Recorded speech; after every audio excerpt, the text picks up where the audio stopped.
Sigang tayo ng bangus with batuan. Ayan, batuan. Huwag masyadong maasim, baka hindi makain. Batuan.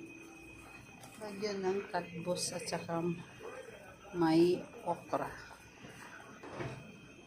Boneless po yung ating bangus at saka nilagyan na rin natin ng okra para yung mga tira-tirang okra natin. Ako lang din naman kakain yan. Tikman na natin. Tikman natin kung tama na yung asin, yung timpla.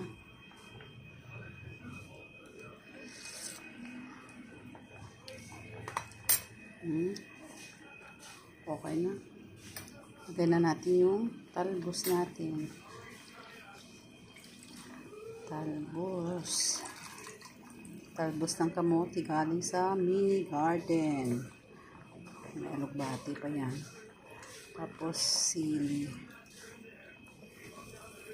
Sili. Isa lang ang siling green natin para hindi ako mahilig sa maanghang.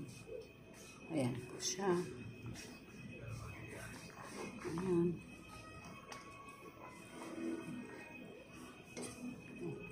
Nabalatan na yung ating batuan. Ayan na.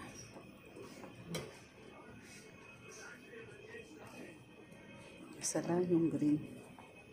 Siling green. Okay, takpan natin. Takpan natin. Ayan.